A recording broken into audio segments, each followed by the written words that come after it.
The hall was packed, the air charged with expectation as Donald Trump leaned back in his chair, a smirk stretching across his face.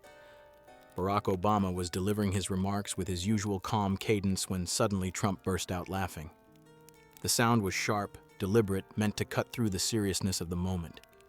The audience stirred, some gasping, others whispering, while cameras zoomed in on Trump's grin. Trump's laugh was not just noise, it was a weapon. He pointed toward Obama and said, "There he goes again, lecturing like anyone cares anymore."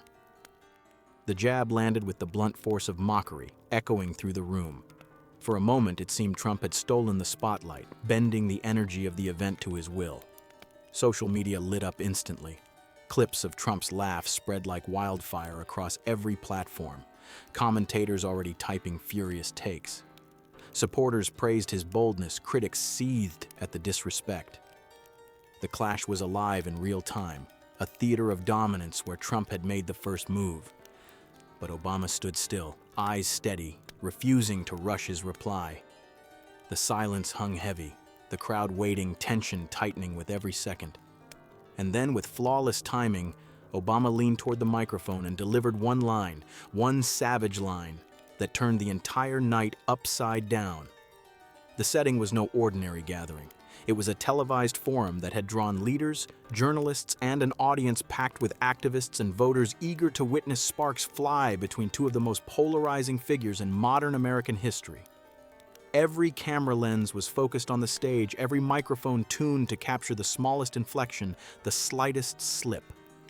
Donald Trump sat with his signature swagger, arms crossed, projecting the confidence of someone who believed the crowd was already in his pocket. His supporters cheered at every quip, ready to amplify his words across the digital battlefield of social media. On the opposite side stood Barack Obama, calm yet firm, a man who had long endured the brash interruptions and theatrics of his rival. He was not there to trade insults. He was there to make a point. The contrast could not have been sharper. Trump relied on shock, on the raw power of spectacle, while Obama leaned on precision, intellect, and timing. The clash of styles created an atmosphere so charged that even neutral observers felt they were about to witness history. Television anchors whispered in earpieces, preparing to break into live coverage the moment anything explosive happened. Commentators online framed it as a showdown of dignity versus bravado, composure versus chaos. In the hall itself, the audience leaned forward, restless, caught between anticipation and unease. Everyone knew that a confrontation was inevitable. What no one could predict was how quickly it would spiral out of control, and how one perfectly delivered line would tilt the balance of power in a way that no one in that room could ignore. Trump seized the microphone with the eagerness of a performer who knew the stage belonged to him. He chuckled again and sneered, "You know, Barack, you had 8 years, and what did we get? Broken promises, weak borders, and lectures nobody listened to. Honestly, you're lucky I came after you. At least I knew how to win." The crowd split instantly. His supporters roared with applause, thrilled by the punch. But just as loud were the murmurs of disapproval, the disbelieving gasps at the brazenness of mocking a former president live on air. Obama did not flinch. He let Trump's words hang in the air while commentators scrambled, whispering into cameras about how Trump had hijacked the event. On social media, hashtags exploded. #Trump mocks, Obama, #disrespect on stage, #clash of presidents. Memes flooded timelines within minutes, clips of Trump's laugh and mocking tones spreading like wildfire. Trump leaned back, clearly feeding off the chaos. "See," he continued, "the reason people laugh at you, Barack, is because deep down they know you never had the guts to finish what you started. You talked, I acted. That's why I'm here, and you're just a memory." His words dripped with disdain, designed to provoke, to corner his rival into a defensive stumble. The atmosphere in the hall shifted from uneasy to volatile. Some shouted in approval, others booed, and the moderator struggled to regain control.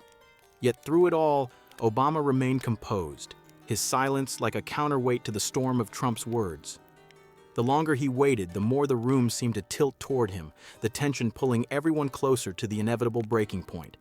And then came the moment when restraint would end, when patience would crystallize into a single devastating strike that would turn Trump's assault into his undoing.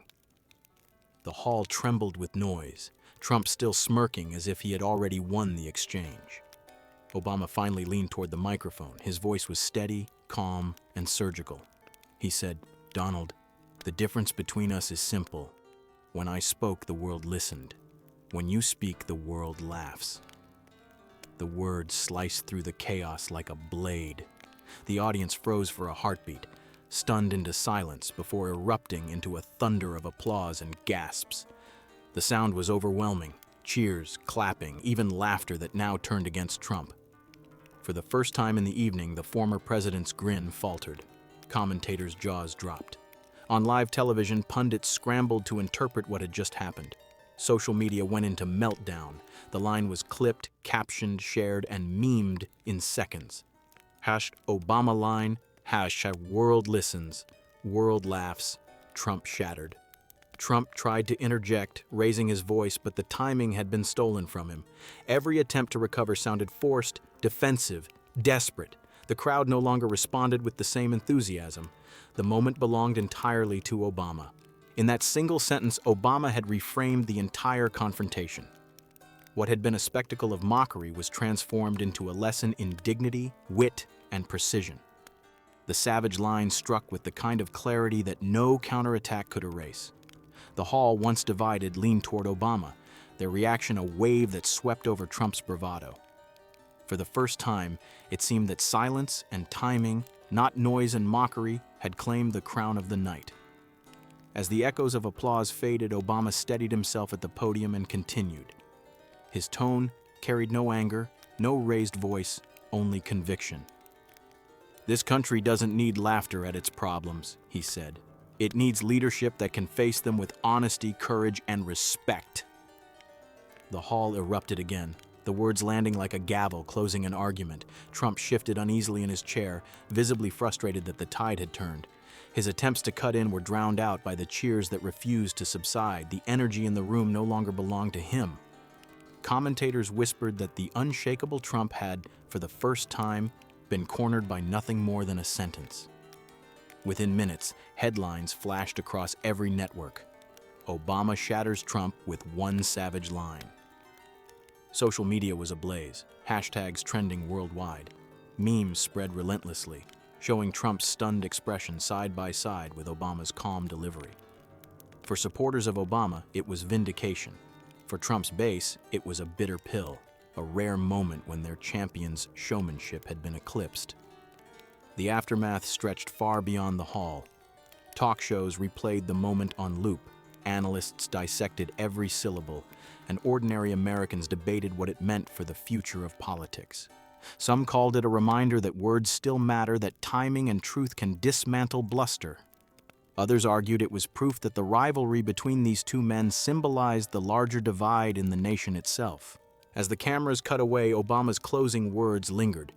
"Dignity will outlast mockery. Leadership will outlast noise." The audience rose to their feet, applause swelling into a standing ovation that carried the weight of history. Trump left the stage scowling, his usual bravado diminished, his laugh now remembered as the setup to a line that shattered the room. For days, for weeks, perhaps for years, that single moment would replay as a symbol of how quickly the balance of power can shift when precision meets arrogance. The story was sealed. Obama had spoken just one line, and it was enough to leave the audience stunned, the nation divided, and Trump himself silenced in the only way he truly feared, through words that could not be undone.